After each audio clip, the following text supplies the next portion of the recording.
అయితే దావీదు 4 పదాలు ఉపయోగించాడు ఈ 2 వచనాల్లో. 4 పదాలు. ఈ 4 పదాలు ఏం చేస్తాయంటే, తాను పాపం చేసినప్పుడు లేదా పాపాన్ని బట్టి ఎంత దయనీయమైన స్థితికి వెళ్ళిపోయాడో, దరిద్రమైన స్థితికి ఎందుకు వెళ్ళిపోయాడో ఈ 4 పదాలు వర్ణిస్తున్నాయి. అవేంటో మీకు చెప్తాను, చూడండి. తన అతిక్రమములకు పరిహారము నొందినవాడు. మొదటి మాట అతిక్రమం, గుర్తుపెట్టుకుందామే, అతిక్రమం. రెండోది తన పాపమునకు ప్రాయశ్చిత్తము నొందినవాడు. పాపము, రెండో పదం పాపము. యెహోవా చేత నిర్దోషి అని ఎంచబడినవాడు. దోషం, మూడోది దోషం. ఆత్మలో కపటము లేనివాడు ధన్యుడు. కపటం, 4 పదాలు ఉపయోగించాడు. అతిక్రమము, పాపము, దోషము, కపటము. ఈ 4 దావీదు యొక్క జీవితం పతన స్థితికి వెళ్ళిపోవడానికి కారణం. గుర్తుపెట్టుకోండి, దావీదు దేవుని యొక్క హృదయానుసారుడు. దావీదు గొలియాతుని చంపాడు. అప్పటికే చిన్న పిల్లోడుగా ఉన్నప్పుడు దావీదుని దేవుడు ప్రత్యేకంగా రాజుగా అభిషేకించాడు. దావీదు రాజుగా చుట్టూ ఉన్నటువంటి శత్రువుల్ని చంపేశాడు. గొప్ప రాజు దావీదు, దాంట్లో ఎటువంటి అనుమానం లేదు. ఆ దావీదు రాజుగా ఉన్నటువంటి దావీదు రాసినటువంటి పాట ఇది. పాపంలోంచి బయటకు వచ్చిన తర్వాత రాసినటువంటి పాట ఇది. ఆ పాటలో ఈ 4 చేయటం బట్టి నా జీవితం దరిద్రమైంది, ఈ 4టిని బట్టి నా జీవితం రాక్ బాటమ్ వెళ్ళిపోయాను నేను అని చెప్తున్నాడు. ఏంటి ఆ 4? మొదటిది అతిక్రమము. అతిక్రమం అని దేన్ని అంటాం? అతిక్రమం అని దేన్ని అంటామంటే, ఒక గీత గీశారు సున్నంతో గీతలు గీస్తారు కదా, గీత గీశారు. ఆ గీత మీద ఒక కట్టెను పాతారు. ఒక కట్టె అంటే స్టిక్, దానికి ఒక అట్ట ముక్క పెట్టారు. అట్ట ముక్క పెట్టి ఈ గీత దాటొద్దు అని రాశారు. నువ్వు వచ్చావు, కింద గీత చూసావు, కట్టెను చూసావు, కట్టె మీద ఉన్న అట్ట మొక్కను చూసావు, అట్ట మొక్క మీద అక్షరాలు కూడా చదివావు, ఈ గీతను దాటొద్దు అని. నువ్వేం చేస్తావు? కట్టెతో సహా పీకేసి అవతలకి ఇసిరి గీత దాటే చూడు. దీన్ని అతిక్రమం అంటారు. అతిక్రమం అంటే ఏంటో జాగ్రత్త చెప్తున్నా. ఏదైతే చెయ్యకూడదని నీకు తెలుసో, ఏదైతే నీకు చెయ్యకూడదని నీకు తెలుసో దాన్ని నువ్వు చేస్తే దాన్ని అతిక్రమం అంటారు. సార్, నేను తెలియకుండా చేస్తే దాన్ని అతిక్రమం అనరు, అమాయకం అంటారు. తెలియకుండా చేస్తే అమాయకం, తెలిసి చేస్తే అతిక్రమం. మీకు అర్థమైంది కదా? ఇప్పుడు దావీదు ఏమన్నాడంటే, నేను తెలిసి చేశా ఈ పాపం, పక్కింటి ఆవిడతో పడుకోకూడదని నాకు తెలియదని కాదు, నాకు తెలుసు నేను పడుకోకూడదు. నాకు ధర్మశాస్త్రం తెలుసు, మోషే గారు రాసిచ్చిన విషయాలు నాకు తెలుసు. నేను ఎంత రాజునైనప్పుడు కూడా ఇలాంటి పని చేయకూడదు, ఇది చేశాను, ఇది అతిక్రమం. దావీదు చాలా స్పష్టంగా ఒప్పుకుంటున్నాడు. నేను ఈ విధంగా వర్ణిస్తున్నప్పుడు అతిక్రమం అన్నప్పుడు మీ జీవితంలో అతిక్రమాలేంటో నీకు గుర్తుకు రావాలి. ఒకవేళ మీలో ఎవరైనా నేను అతిక్రమాలు లేనివాణ్ణి అని అంటే గనక మిమ్మల్ని మీరు అబద్ధికులు చేసుకుంటున్నట్లు బైబిల్ చెప్తుంది. కొంతమంది భక్తి భావంతో ప్రార్థన చేస్తారు, అది భక్తి కాదు, డ్రామా. ఆ డ్రామాలో చేసే ప్రార్థన మీకు వినిపిస్తాను, చూడండి ఎలా ఉంటుందండి. దేవా, నేనేదో తెలుసో తెలియకో కొన్ని తప్పులు చేశాను ప్రభా, నన్ను క్షమించు. ఇందుట్లో ఎన్ని డ్రామాలు ఉన్నాయో చెప్తాను. డ్రామా నెంబర్ 1, నేను ఏదో, ఇది ఒక డ్రామా నెంబర్ 1. తెలుసో తెలియకో, అది డ్రామా నెంబర్ 2. కొన్ని పాపాలు చేశా, అది డ్రామా నెంబర్ 3. ఇప్పుడు ఇన్ని డ్రామాలు చేసి ప్రభా నన్ను క్షమించంటే ఆయన క్షమిస్తాడా? చెప్పండి నాకు. క్షమిస్తాడా? చేయడు. క్షమించడు. ఇవి మనము స్వరాన్ని మార్చడం బట్టి, లేకపోతే కళ్ళంట్లో కాస్త నీళ్లు తెచ్చుకున్నట్లు చేస్తే అది పశ్చాత్తాప ప్రార్థన అనుకుంటే కాదు. పశ్చాత్తాప ప్రార్థనకి ఇమోషన్ కాదు కావాల్సింది, రియాలిటీ. ఇమోషన్ కాదు, రియాలిటీ. ఉన్నది ఉన్నట్లుగా ఒప్పుకోగలిగితే దాన్ని పశ్చాత్తాపం అంటావు. ఎలా ఒప్పుకున్నావు మనిషికి మారుతుంది. కొంతమంది బాగా ఏడుస్తారు, కొంతమంది ఏడకపోవచ్చు. నువ్వు ఎంత ఏడ్చావు అనేది కాదు, వాస్తవాన్ని ఎంత ఒప్పుకోగలిగావు అనేది ప్రాముఖ్యం. కాబట్టి ఈ రాత్రి ఇవి వర్ణిస్తూ ఉన్నప్పుడు పరిశుద్ధాత్ముడు మీ హృదయంలో ఒప్పుదల కలిగిస్తాడని నేను నమ్ముతున్నా. ఒకవేళ అది జరుగుతూ ఉన్నప్పుడు నీవు కూడా నీ అతిక్రమాన్ని, అవును ప్రభా, అవును, దీంట్లో ఇంకా దాపరికం ఏం లేదు, నేను తెలిసి చేశాను. పరిశుద్ధాత్ముడు మన జీవితంలో మనల్ని భ్రష్టుకి తీసుకెళ్ళినటువంటి కొన్ని పాపాలు జ్ఞప్తికి ఇప్పుడు తెస్తాడు. నువ్వు చేసినటువంటి అతి దరిద్రమైన పని ఇది యేసు రక్తమే జయం చెప్పే టైం కాదు, ఇదే కాదు. ఇప్పుడు నువ్వు చేయాల్సిన పని ఏంటంటే, ఆ పాపం నీ కళ్ళ ముందు కనబడితే, ఆ పాపం నీ చెవిలో వినబడితే, నీ గుండెల్లో అది గలిబిలి కలిగిస్తుంటే, అవును ప్రభా ఆ పాపం నేను చేశాను, అవును నేను చేశాను ప్రభా నన్ను క్షమించు. ఇది అతిక్రమం గురించి మనం తెలుసుకోవాల్సినటువంటి విషయం. మొదటిది అతిక్రమం, దావీదు ఒప్పుకున్నాడు. రెండోది పాపం. ఏదైతే చెయ్యకూడదని తెలుసో దాన్ని చేస్తే అతిక్రమం అయితే, మరి పాపం అని దేన్ని అంటారు? పాపము. మనలో చాలామందికి పాపానికి నిర్వచనం తెలియక కొన్ని డైలాగులు వేస్తారు. నేనేం పాపం చేశానంట. నేను ఎవరినైనా మర్డర్ చేశానా, ఎవరికైనా మోసం చేశానా, ఎవరిదైనా అన్యాయంగా తీసుకున్నానా అంటారు. అవేవి కూడా పాపాలు కావా? ఈడెవడరా బాబు అంటారేమో. అవి పాపాలు కేటగిరీ కాదు. మరి అవి ఏ కేటగిరీ? అతిక్రమ కేటగిరీ. అది రెండో స్థాయి. పాపం మొదటి స్థాయి. నువ్వు రెండో స్థాయిలోకి వెళ్ళి మొదటి స్థాయి విషయాల గురించి మాట్లాడతావే. పాపం అంటే ఏంటో మీకు చెప్తా. పాపం అంటే ఏది చెయ్యాలని నీకు తెలుసో అది చెయ్యకపోతే పాపం. మీకు స్కూల్ భాషలో చెప్తా, హోంవర్క్ చేయమన్నారు, చెయ్యకపోతే పాపం. పరీక్షల్లో కాపీ కొట్టద్దన్నారు, కొడితే అతిక్రమం. అర్థమైంది కదండి? హోంవర్క్ చేయమన్నారు, చేయకపోతే పాపం.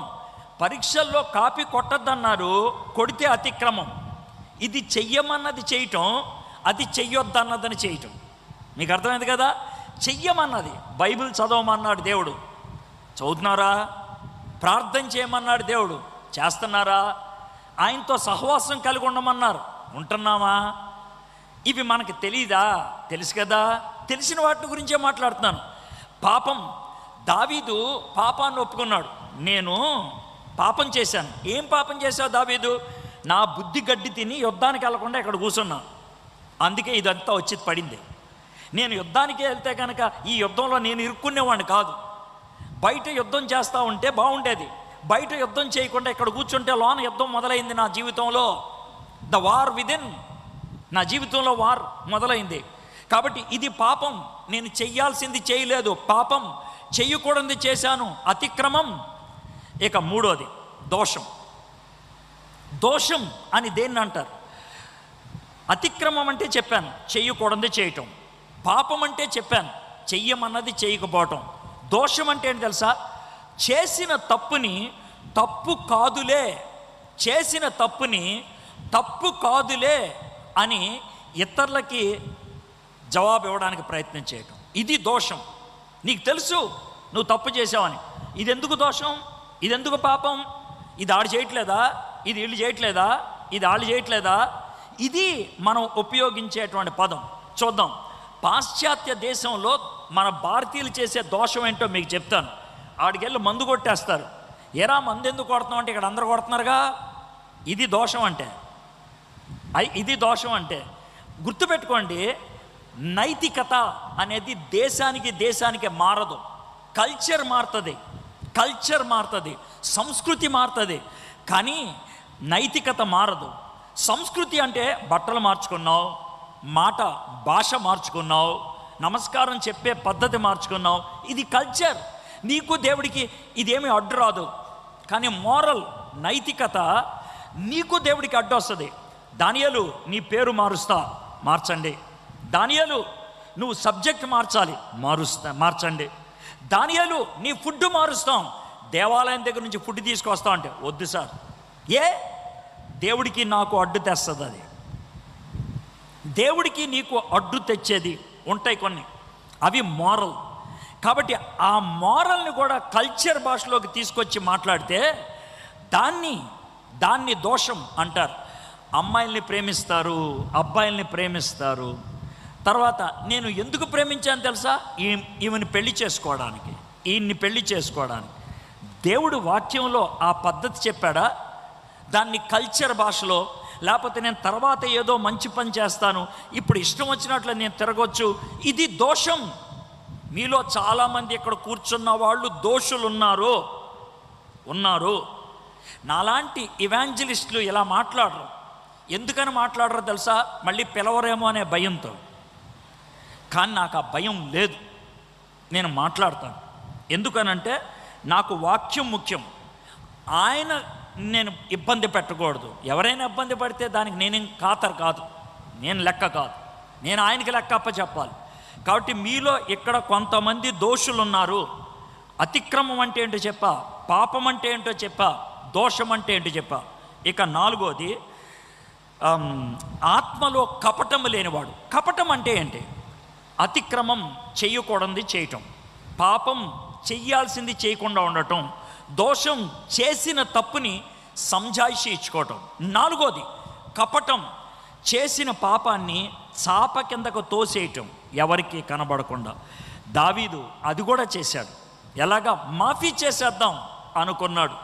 ఆ అమ్మాయి దగ్గరికి భర్తను పంపించి మాఫీ చేసేద్దాం అని అనుకున్నాడు. అది దావీదు చేసినటువంటి తప్పు, అది ఒప్పుకున్నాడు. దోషం మన జీవితంలో, కపటం మన జీవితంలో ఉంటుంది, చిన్నప్పటి నుంచి ఉంటుంది కపటం అనేది. మీకు ఒక పద్యం వినిపిస్తాను. ఇది కపటం గురించి పద్యం, కానీ కపటం గురించి అనుకోం. చిన్నపిల్లలకి ఎంత బాగా నేర్పించేస్తామో, మీరు కూడా నేర్చుకొని ఉంటారు, మీ పిల్లలకు కూడా నేర్పించుని ఉంటారు. ఏంటి సార్ పద్యం అంటే, చిట్టి చిలకమ్మ అమ్మ కొట్టిందా, తోటలోకి వెళ్ళావా, పండు తెచ్చావా, గూట్లో పెట్టావా, గుటుక్కుమన్నావా. ఇది పద్యం. మీరు ఈ పద్యం వింటే ఎంత చక్కగా నేర్పించేస్తారో. కూర్చో చిట్టి చిలకమ్మ అని నేర్పించేస్తూ ఉంటారు. కానీ ఒక్కసారి ఆ పద్యం ఏం చెప్తుంది, ఆ పద్యంలో ఉన్న విషయం ఏంటి ఆలోచిస్తే, ఆ పద్యం సెంట్రల్ థీమ్ కపటం. ఏంటో మీకు చెప్తా. చిట్టి చిలకమ్మ అని ఒక చిన్న పాప ఉంది. అదేదో యదో పని చేసింది, అందుకే వాళ్ళ అమ్మ కొట్టింది. అందుకే అది తోటలోకి పారిపోయింది. అది తోటలోకి విజిట్కి అమ్మ దగ్గర నుంచి పారిపోయింది. తోటలోకి వెళ్ళినప్పుడు జాన్ చెట్టు కనబడింది, జాంకాయ కోసింది. అది దొంగతనం, నీకెవడు చెప్పాడురా అని అంటే, అందుకే గూట్లో దాచిపెట్టింది, లేకపోతే బయటే ఉంచేది కదా. ఆ గూట్లో దాచిపెట్టి ఆ జాంకాయ చుట్టూ అటు ఇటు తిరుగుతుంది, అమ్మ వస్తుందేమో అని. ఇంకా భయం తట్టుకోలేక గుటుక్కని మింగేసింది, లోనకెళ్తే ఎవడికి తెలియదని. ఇది కపటం. నేనేమన్నా విచిత్రమైనటువంటి భాష్యం చెప్పానా? మనం కూర్చోపెట్టి నేర్పించాం పిల్లలకి, దా కూర్చో. ఇది తెలుగు కపటం అయితే ఇంగ్లీష్ కపటం కూడా ఉంది. అదేంటి సార్ అంటే, Johnny yes papa, eating sugar no papa, telling lies no papa, open your mouth హా. ఆడు చివరి లైన్లోకి వచ్చేప్పటికి హా అని ఎందుకు అంటున్నాడంటే, నోట్లో వేసుకున్న పంచదార కడుపులోకి వెళ్ళిపోయింది కాబట్టి నీకు దొరకనగా అని నవ్వుతున్నాడు. అది కపటం. అందుకే ఏ పాటైనా ఏ పద్యమైనా గంగిరెద్దుల్లాగా పాడేయద్దు. దీనికి అర్థం ఏంటో ఒకసారి చూడండి, దీని అర్థం ఏంటి అని ఒకసారి ఆలోచించండి. మన దేవుడు బుర్ర ఇచ్చి పాడేశాడు కదా, ఉపయోగించాడు. దాన్ని తుప్పు పట్టేస్తుంది బుర్ర ఉపయోగించగా. ఇది మీరు ఎప్పుడు వినేదే, ఈ పద్యాలు ఎప్పుడు వినేదే. కానీ ఎప్పుడైనా ఇలా ఆలోచించారా? ఆలోచించలా. ఎందుకు ఆలోచించలేదు? గంగిరెద్దులు మనం. అదేందా రోడ్డు మీద ఉన్న అచ్చోసిన ఆంబోతులు. బస్ కొంచెం బుర్ర తెచ్చుకుంది. 4 పదాలు ఉపయోగించాడు తన రాక్ బాటమ్ జీవితానికి. మొదటిది అతిక్రమం చేయొద్దన్నది చేశా, రెండోది పాపం చెయ్యమన్నది చేయలా, మూడోది దోషం చేసిన తప్పుని రైట్ అని సంజాయిషించుకున్నా, 4వది కపటం చేసిన తప్పుని చాప కిందకు తోసి పడేశాడు. ఈ 4 చేశాను నేను, అందుకే నా బతికేలా ఉంది, అందుకే నా జీవితం ఇలా అయిపోయింది అని ఏడుస్తున్నాడు. అయితే దేవుడు 3 పనులు చేశాడంట అక్కడి నుంచి బయటికి తీసుకురావడానికి. అవి కూడా చూద్దాం మళ్ళోసారి. తన అతిక్రమములకు పరిహారము నొందినవాడు. మొదటి పదం పరిహారం. తన పాపమునకు ప్రాయశ్చిత్తము నొందినవాడు. రెండో పదం ప్రాయశ్చిత్తం. యెహోవా చేత నిర్దోషి అని ఎంచబడినవాడు. నిర్దోషిగా ముద్ర వేయించుకోవటం. మూడు పనులు. మొదటిది పరిహారం, రెండోది ప్రాయశ్చిత్తం, మూడోది నిర్దోషి అని ముద్ర వేయించుకోవటం. ఇవి కూడా ఏంటో మనం తెలుసుకుందాం. పరిహారం అంటే ఏంటి అనేది చూద్దాం. నష్టపరిహారం అంటే మీకు అర్థమైంది కదా. నష్టపరిహారం అంటే ఏంటంటే ఏదైనా పాడు చేస్తే దానికి మనం భర్తీ చేయాల్సిందే. ల్యాబొరేటరీలో టెస్ట్ ట్యూబ్ ఒకటి పగలగొట్టేశావు, 10 రూపాయలు కట్టు అంటారు. నష్టపరిహారం, అవునా కదా? నష్టపరిహారం. ఒక కుర్చీ ఇరక్కొట్టేశావు, దానికి 500 రూపాయలు నష్టపరిహారం. ఇది మనం పరిహారం. అయితే జాగ్రత్త వినండి. పరిహారం అంటే ఏంటో మీకు అర్థమైంది. తన అతిక్రమములకు పరిహారము చెల్లించినవాడు అని ఉంది అక్కడ. మరేముంది? నొందినవాడంటే అర్థం ఏంటి? తప్పు చేసింది ఈయన, నష్టపరిహారం కట్టాల్సింది ఈయన, కానీ ఈయనకు బదులు ఎవరో కట్టారు. నా జీవితంలో అలా జరిగింది. అంటే ఒకసారి చెప్తాను. నేను సిటీ బస్ ఎక్కాను హైదరాబాద్లో. పరిగెట్టుకుంటా సిటీ బస్ ఎక్కితే ఎదురుగా సీటు ఖాళీ ఉంది, కూర్చున్నాం. నా పక్కన ఎవరో కూర్చున్నారు, ముందు గమనించలా. తర్వాత చూస్తే అతను నాకు తెలిసిన వాళ్ళలాగా ఉన్నాడు, అటు చూస్తూ ఉన్నాడు. అయితే ఆలోచిస్తూ ఉన్నా, ఈలోగా తిరిగాడు, గుర్తుపట్టాడు నన్ను. గుర్తుపట్టి కౌగులించుకున్నాడు. సరదాగా పిచ్చాపాటి మాట్లాడుకుంటా ఉన్నాం. వాడి పేరు ప్రేమ్. వాడు ఇప్పుడు వైజాగ్లో ఉంటున్నాడు.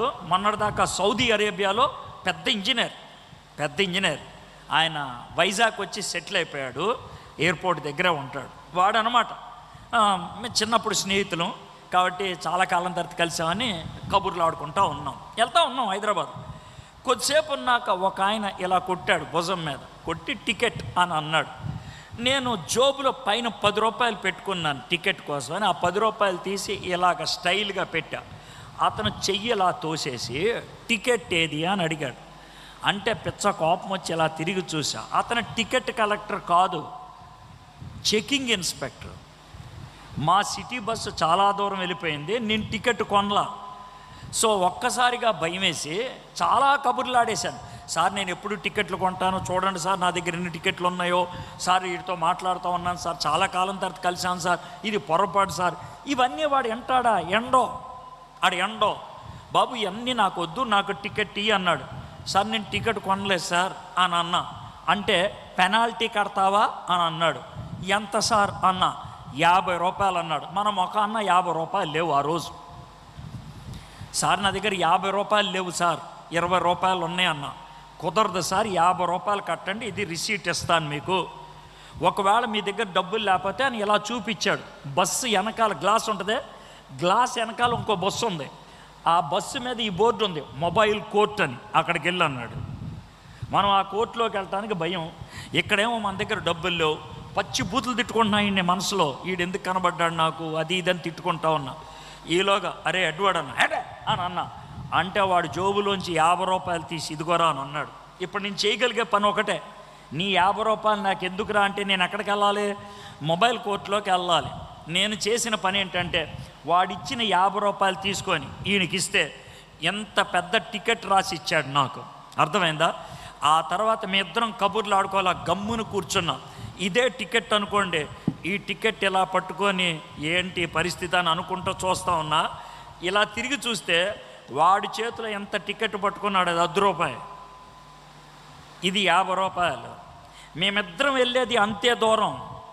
ఆ 10 రూపాయల టికెట్ కొన్నాడు, ఈ 50 రూపాయల టికెట్ నా కోసం ఆడుకొన్నాడు. నా నష్టాన్ని వాడు భర్తీ చేశాడు. ఇప్పుడు మీకు అర్థమైంది కదా ఈ స్టోరీ మొత్తంలో. సో ఇక్కడ ఈ స్టోరీ మొత్తంలో మన నిజ జీవితంలో జరిగింది ఏంటంటే, మనం పాపం చేసాం, దేవుడు కోపం వచ్చింది. ఎవరికే?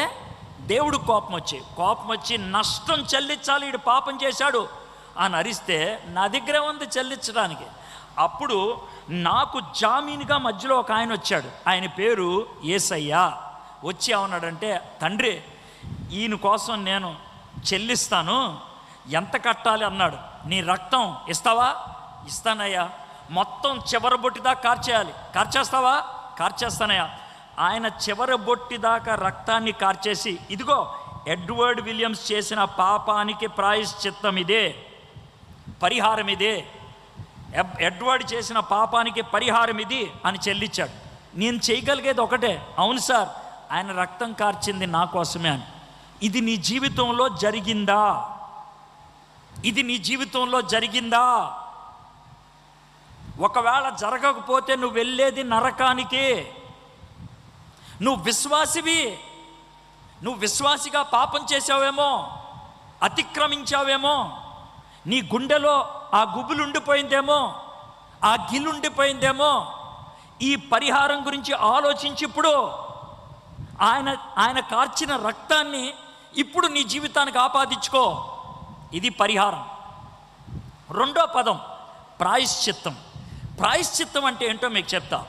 ప్రాయశ్చిత్తం అంటే సింపుల్ భాషలో చెప్పాలంటే దెబ్బకు దెబ్బ, దెబ్బకు దెబ్బ. మనకి చిన్నప్పటి నుంచి ఉంటుంది ఈ బుద్ధి, దెబ్బకు దెబ్బ. ఎలా అంటే రెండు సంవత్సరాల బాబు ఆడుకుంటూ పడిపోయాడు, మెట్ల మీద నుంచి పడిపోయామా అని ఏడుస్తూ ఉన్నాడు. ఆడిని ఎత్తుకున్నాం, ఏడుస్తాడు. ఆడు మెట్ల మీద పడిపోయాడుగా ఏడుస్తాడు. ఊరుకోరా అంటే ఆడు ఊరుకోడు. వాడు లోన హర్ట్ అవుతాడు బాగా, ఎందుకంటే అందరూ చూస్తుంటే పడిపోయానని. సో ఆ హర్ట్ ఫీలింగ్స్లోంచి బయట రావాలంటే ఎక్కడ పడ్డావు అని అంటే ఏడుస్తూనే ఇలా చూపిస్తాడు. ఎక్కడ? అక్కడ నువ్వు అమ్మాయి అని కొడితే ఈడు ఆగిపోతాడు. 2 ఏళ్ళే ఆడికి, 2 years. దెబ్బకి దెబ్బ పడితే ఇది మనకి ఆయన దగ్గర నుంచి వచ్చిన బుద్ధి. ఇది ఎవరైనా దేవుడు పాపం చేస్తే పాపానికి దెబ్బ పడాలి, లేకపోతే నేను ఊరుకోను. అదేంటయ్యా, నువ్వు దయగలిగినోడు కదా? అవును. ప్రేమ కలిగినోడు కదా? అవును. మరి ఇదేంటి, నువ్వు ఇంకోటి మర్చిపోయావు నా గురించి. ఏంటి నీకున్నదే? నేను పవిత్రుణ్ణి, నేను పరిశుద్ధుణ్ణి, పాపాన్ని ఊరుకోలేను. పాపం అంటే నాకు మంట, పాపం అంటే చిర్రెత్తుద్ది, పాపానికి బద్లా అవ్వకపోతే నేను ఊరుకోను. మరి ఎట్లాగా? నువ్వు చేసిన పాపానికి దెబ్బ పడాలి. నాకు భయం వేసిపోతుంది. ఆ ఉక్రోషాన్ని తట్టుకోలేను, ఆ ఉగ్రతను ఎదుర్కోలేను. నేను బిత్తర చూపులు చూస్తూ ఉంటే మధ్యలో ఒక ఆయన వస్తాడు. ఆయన పేరు యేసయ్య. ఏంటయ్యా, ఏంటి నీ బాధ? ఏం చేయను సార్, నేను పాపం చేశాను సార్. చేసావా? చేశాను సార్. నేను తప్పులు చేశాను సార్. చేసావా? చేశాను సార్. ఏమైంది? ఆయన నన్ను నలిపేస్తానంటున్నాడు సార్, పిసికేస్తానంటున్నాడు సార్, చంపేస్తానంటున్నాడు సార్ అని నేనంటే, నువ్వు ఆగు, కంగారు పడకు, నేను పెద్ద ఆయనతో మాట్లాడతానని. అయ్యా ఏంటి ఈయన పరిస్థితి? వాడు తప్పు చేశాడు, నలిపేయాలి. వాడు పాపం చేశాడు, వాడిని చంపేసేయాలి. అయ్యా వాడు తట్టుకోలేడు. కానీ మరి ఎట్లాగో వాడు ఎప్పుడు? అయ్యా ఒక్క మాట, నా మాట ఏనండి. ఎట్లాగే ఉంది? ఆ కోపం ఏదో నా మీద చూపించండి, ఆ దెబ్బలేదో నా మీద పడేయండి, ఆ కోపం ఏదో నా మీద చూపించండి అని అంటే, నీ మీద పడే దెబ్బ యేసే మీద పడింది. ఒకసారి ఈ వచనం చూడండి. ఒకసారి యెషయా గ్రంథం 53వ అధ్యాయం.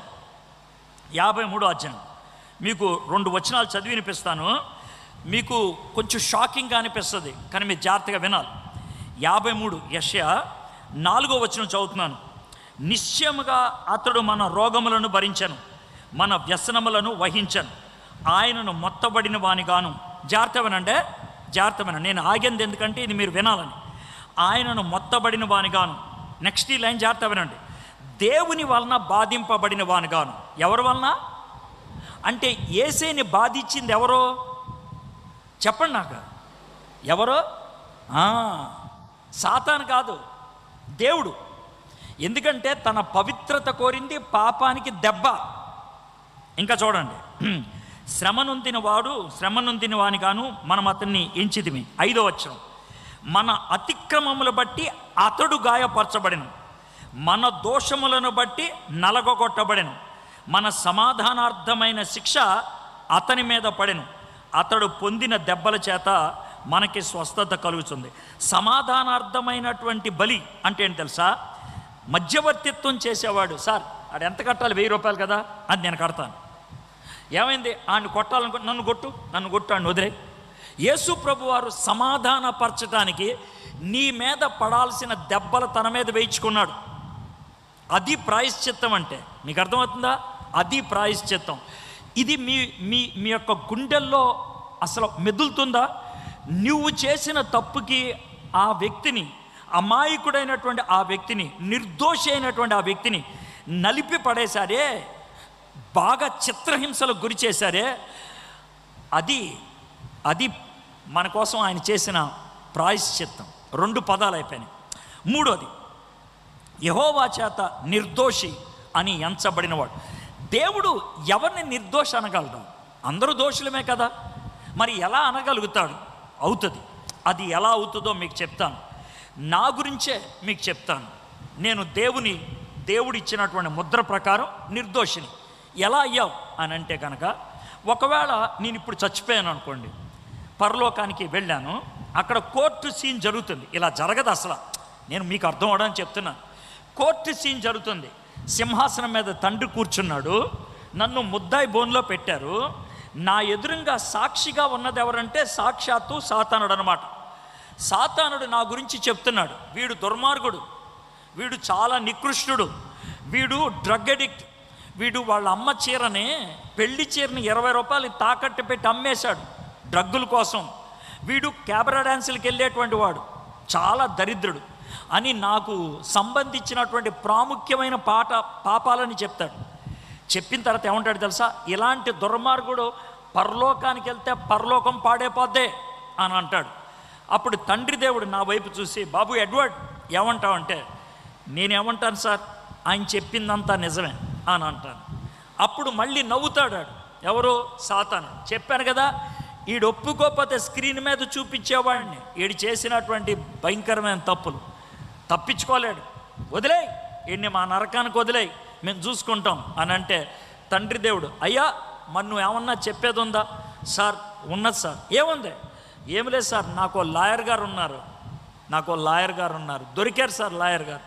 ఆయన ఏమన్నాడంటే, ఏం పర్లేదయ్యా, నీ కేసు అంతా నాతో చెప్పావు కదా, నేను నిన్ను పరలోకానికి చేర్చే బాధ్యత నాది, నువ్వు వెళ్ళిపోయావు పరలోకానికి, అంతే, నీకు నిత్యజీవం నేను ఇచ్చేస్తాను, నిన్ను నీతిమంతుడని ముద్ర పడేటట్లు చేసే పని నాది అని ఆయన చెప్పాడు.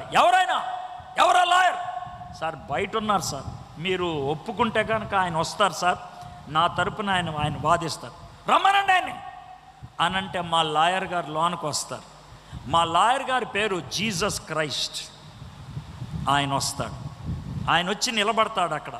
బైబిల్లో జీసస్ క్రైస్ట్ లాయర్గా నా కోసం ఉంటాడని యోహాను రాసిన మొదటి పత్రిక 2వ అధ్యాయం 1వ వచనంలో కనబడుతుంది. యోహాను రాసిన మొదటి పత్రిక 2వ అధ్యాయం 1వ వచనంలో, నా చిన్నపిల్లలారా, మీరు పాపము చేయకుండాటకై ఈ సంగతులు మీకు రాయిచున్నాను. ఎవడైనను పాపము చేసిన ఎడల నీతిమంతుడైన యేసుక్రీస్తు అను ఉత్తరవాది తండ్రి యొద్ద మనకున్నాడు. తండ్రి యొద్ద మనకు ఒక ఉత్తరవాది, ఒక ప్లీడర్, ఒక వకీల్, ఒక లాయర్ ఉన్నాడు. సరే, ఆయన వస్తాడు. వచ్చి, మై లార్డ్ ఎడ్వర్డ్ విలియమ్స్ గారు మా క్లయింట్, ఇప్పుడు దాకా లూసిఫర్ గారు ఎడ్వర్డ్ విలియమ్స్ గారి మీద చెప్పినటువంటి మాటలన్నీ 100కి 100 పాళ్ళు నిజం. కరెక్ట్గా చెప్పాలంటే ఎడ్వర్డ్ విలియమ్స్ గారు నరకానికే వెళ్ళాలి. అయితే ఒక చిన్న మాట, తండ్రి దేవుడు, ఏంటా మాట? ఏమి లేదు, పరలోకంలో ఉన్నటువంటి రాజ్యాంగంలో, పరలోకంలో ఉన్నటువంటి కాన్స్టిట్యూషన్లో ఒక విషయం ఉంది. ఏంటది? ఎవడైనా తప్పు చేస్తే ఆ తప్పుకి ఆ వ్యక్తిని ఒక్కసారే శిక్షించాలని. అవును, ఒక తప్పుకి 2 సార్లు ఎందుకు శిక్షిస్తాం? కరెక్ట్ కదా. అయితే ఎడ్వర్డ్ విలియమ్స్ గారు చేసిన ప్రతి తప్పుకి శిక్ష అయిపోయింది. ఎప్పుడు? ఎలాగా? అప్పుడు యేసయ్య చెప్తాను, 1984 నవంబర్ 3వ తారీఖు రాత్రి 8:40 ఏలూరు అనేటువంటి ఊరిలో, పశ్చిమ గోదావరి జిల్లా, దక్షిణ భారతదేశం, ఆసియా ఖండంలో ఎడ్వర్డ్ విలియం గారు రైలు పట్టాల మీద తన ప్రాణాన్ని ఇచ్చేసుకుందామని వచ్చాడు. అలాంటి టైంలో సురేష్ని పంపించాను, నేను ఆపిచ్చాను సురేష్ని. చేత ఆగిపోయాడు. నా మిత్రుడు సురేష్ ఎడ్వర్డ్కి కొన్ని మాటలు చెప్పాడు, దుఃఖం కలిగింది. అప్పుడు ప్రార్థన చేశాడు, అయ్యా నన్ను క్షమించని. ఆ మాట కోసం ఎదురు చూస్తున్న నేను పరిగెత్తుకుంటూ వెళ్ళిపోయాను. కౌగులించేసుకున్నాను. బాగా ఏడ్చేశాడు ఎడ్వర్డ్ నా దగ్గర. నా చెవులో, అయ్యా నాకేం చేయాలో అర్థం కావట్లేదన్నాడు. ఆయన చెవులో నేను ఈ మాట చెప్పాను, ఎడ్వర్డ్ కంగారు పడద్దు, నువ్వు ఒక్క పని చేయి అని నేను అన్నాను. ఏంటి అని అడిగాడు ఎడ్వర్డ్. ఏమి లేదు, నువ్వు చేసిన నీ తప్పులన్నీ నా మీదకి ట్రాన్స్ఫర్ చేసేయి అని నేను అన్నాను. ఎడ్వర్డ్ వెంటనే ట్రాన్స్ఫర్ చేసేసాడు. వాటినన్నిటిని నా దగ్గర ఒప్పేసుకున్నాడు. అవన్నీ నా మీద వేసుకున్నాను. నేను సిలువ మీద చనిపోయాను, గుర్తుందా? గుర్తుందే. నన్ను గాయపరిచారు, గుర్తుందా? గుర్తుందే. నన్ను హింసించారు, గుర్తుందా? గుర్తుందే. నా చేతులకి మేకులు కొట్టారు, గుర్తుందా? గుర్తుందే. నా నెత్తి మీద ముళ్ళ కిరీటం పెట్టారు, గుర్తుందా? గుర్తుందే. అవన్నీ ఎడ్వర్డ్ కోసం. అప్పుడు తండ్రి దేవుడు కళ్ళు తుడుచుకుంటాడు, లేచి నిలబడి తన చేతిలో ఉన్న చెక్క సుత్తిని తీసుకొని బల్లకేసి 2 సార్లు గుద్ది ఏమంటాడు తెలుసా? ఎడ్వర్డ్ విలియం చేసిన ప్రతి పాపానికి ప్రాయశ్చిత్తం అయిపోయింది, పరిహారం చెల్లించడం అయిపోయింది, కాబట్టి ఇక ఏ శిక్షా విధియో లేదు, ఈయన్ని పరలోకములో ప్రవేశించండి. అది నా గురించి ఇచ్చేటువంటి తీర్పు. ఆ తీర్పు నాకెందుకు దొరికిందంటే నేనేదో పైనుంచి ఊడిపడ్డవాడిని కాదు. నేను మీకంటే మంచివాడిని ఏమీ కాదు, మీకంటే చాలా చెడ్డవాడిని నేను. కానీ నాకు దొరికింది. ఎందుకు దొరికిందంటే నా గొంతుకులో ప్రాణం ఉన్నప్పుడు నేను ఒక పని చేశాను. నేను ఇంకా చచ్చిపోకముందు ఒక పని చేశాను. ఏంటి ఆ పని అంటే, యేసు ప్రభు వారిని నా వకీల్గా చేర్చుకున్నాను. యేసు ప్రభు వారిని నా లాయర్ చేసుకున్నాను. యేసు ప్రభు వారిని నా ఉత్తరవాది చేసుకున్నాను. ఒకవేళ బతుకున్నప్పుడు యేసు ప్రభు వారిని ఉత్తరవాది కాకపోతే చచ్చిపోయిన తర్వాత నీకు న్యాయవాది అవుతాడు. న్యాయవాది తీర్పు తీర్చేవాడు, ఉత్తరవాది ఆ తీర్పు నీ మీదకి రాకుండా చేసేవాడు. నువ్వు బతుకున్నప్పుడు ఆయన ఉత్తరవాదిగా చేర్చుకుంటే నిన్ను రక్షిస్తాడు ఆయన. చచ్చిపోయిన తర్వాత నువ్వు అడిగితే నేను ఇంకేం చేయలేను, నువ్వెవరవో నాకు తెలియదని అంటాడు.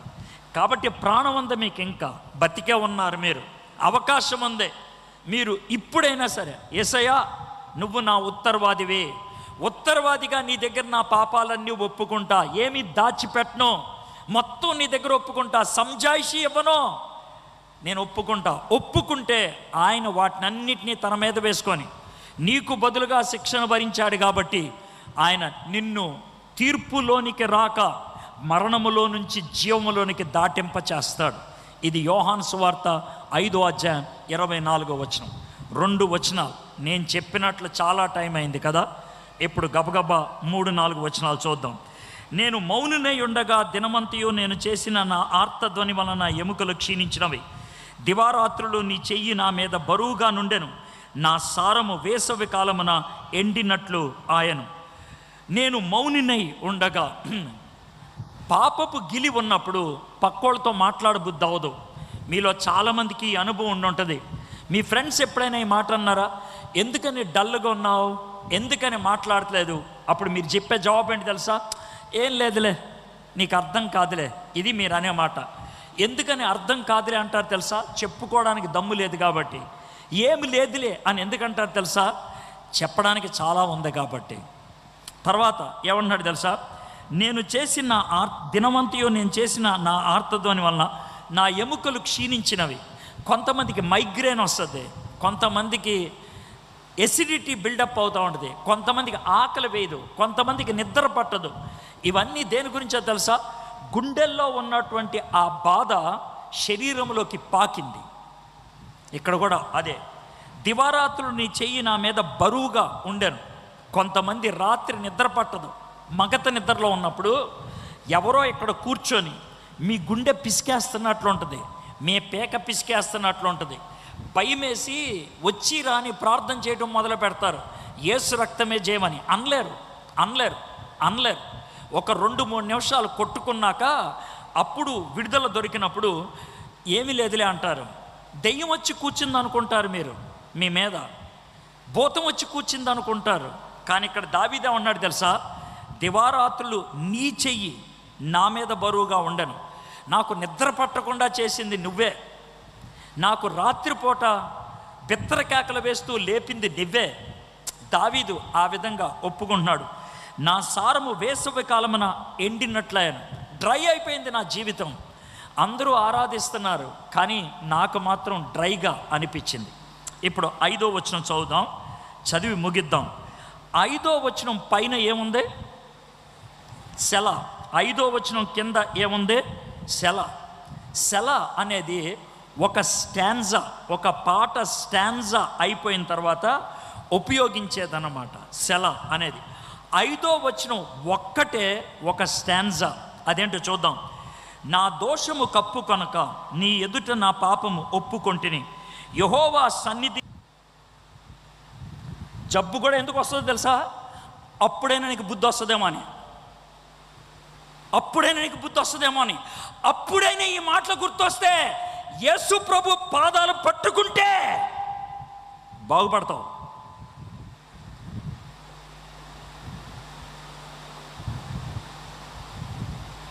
లేకపోతే ఇంకెవడేం చేయలేడు. చిన్న పిల్లోడికి చెప్పినట్లు వర్ణిస్తున్నాను నేను. 5 వచనాలు గంట సేపు బోధిస్తున్నాను మీకు. ఎక్కకపోతే మిమ్మల్ని ఏమనాలా?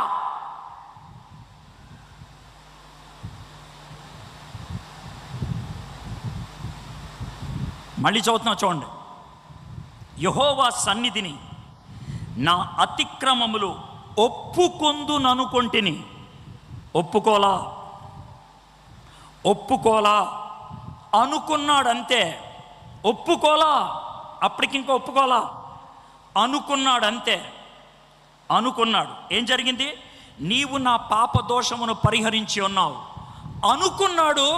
దేవుడు క్షమించేశాడు. ఇంతకంటే ఇంకే కావాలి నీకు? ఇంతకంటే ఇంకే కావాలి? అనుకుంటే చాలు క్షమాపణ వస్తుందంట. అయితే మీలో ఎదవ తెలివితేటలు ఉన్నవాళ్ళు ఉంటారు. సార్ నేను ఎప్పుడో అనుకున్నాను సార్ అని. నాకు తెలిసి మీరు ఆ మాట అంటారు. మీకు క్లారిటీ ఇస్తా. హృదయంలో అనుకున్నప్పుడు దేవుడు క్షమిస్తే దాన్ని బయటికి చెప్పకుండా ఉండలేవు. అందుకే హృదయంలో విశ్వసించి నోటితో ఒప్పుకోవాలి. ఇది ఎలా ఉంటుందో తెలుసా? తప్పిపోయిన కుమారుడు ఇంటికి వస్తున్నాడు, భయంతో వస్తున్నాడు. నాన్న ఒప్పుకుంటాడో లేదని. నాన్న అంత దూరం నుంచి ఇలా చూస్తున్నాడు. ఒకవేళ నాన్న చూస్తూ కొడుకు కనబడంగానే రారా నీ సంగతి చెప్తా అన్నాడు అనుకో, ఎగురికి వస్తాడు. రాడు. వాళ్ళ నాన్న ఏం చేస్తాడు తెలుసా? 2 చేతులు ఇలా పెట్టి ఇలా పరిగెత్తుకుంటా వస్తుంటే కొడుకు ఏం చేస్తాడు? పరిగెత్తుకుంటూ వెళ్ళిపోతాడు. నాన్న ఒప్పుకుంటున్నాడు, నాన్న అంగీకరించాడు, నాన్న నన్ను స్వీకరిస్తున్నాడు అనే ధైర్యంతో పరిగెత్తుకుంటూ వెళ్ళిపోయిన తర్వాత తండ్రి కౌగులించుకుంటే చెవులో చెప్తున్నాడు, నాన్న నీకు పరలోకానికి విరోధంగా పాపం చేశా, నీ కొడుకుని అనిపించుకోవడానికి యోగ్యుని కాదు, నన్ను క్షమించు, నన్ను పనోడుగా చేర్చుకో. తండ్రి చెప్పనిచ్చాడు. ఆ తర్వాత నోరు మూసుకొని ఇంకా చాలే అన్నాడు. నీ పాపాన్ని దేవుడు ఒప్పుకోనిస్తాడు. నీ పెదాలతో నీ పాపాన్ని ఒప్పుకోనిస్తాడు. 2 కారణాలతో. 1, నీ పెదాలతో నీ పాపాన్ని ఒప్పుకుంటే నీ చెవులు వినాలే, అప్పుడు భరోసా వస్తుంది. 2, ఈ పెదాలతో పాపాన్ని ఒప్పుకుంటే సాతానుడు వింటాడు, లోన ఒప్పుకుంటే ఆడికి తెలియదు. పెదాలతో ఒప్పుకుంటే ఆడు వింటాడు, ఆడు వినాలా. ఈడు ఒప్పుకున్నాడు, ఈడు పార్టీ మార్చాడని వినాలాడు. అప్పుడు నీకు విడుదల దొరుకుతుంది. అప్పుడు నువ్వు విశ్వాసి కాదా నాకు తెలీదు. నువ్వు బాప్తిసం పొందావా బాప్తిసం పొందలేదా నాకు తెలీదు. ఆయనకు అనవసరం. నీకు వరాలు ఉన్నాయా లేదని నేను అడగట్లా. దేవుని ఎదుట నిరపరాధిగా, నిర్దోషిగా నీకు ముద్ర దొరికిందా? పరిహారము దొరికిందా? ప్రాయశ్చిత్తం దొరికిందా? నీ జీవితంలో అతిక్రమాలు ఉన్నాయా, పాపాలు ఉన్నాయా, దోషాలు ఉన్నాయా, కపటాలు ఉన్నాయా? దేవుని ఎదుట క్లియర్ చేసేసుకో. ఈ రాత్రి వాటి నుంచి విడుదల పొంది నువ్వు వెళ్ళాలి. That is true freedom. అది నిజమైనటువంటి స్వేచ్ఛ, గుండె లోతుల్లోంచి వచ్చేటువంటి స్వేచ్ఛ. ఈ రాత్రి ఆ స్వేచ్ఛ నీకు కావాలా?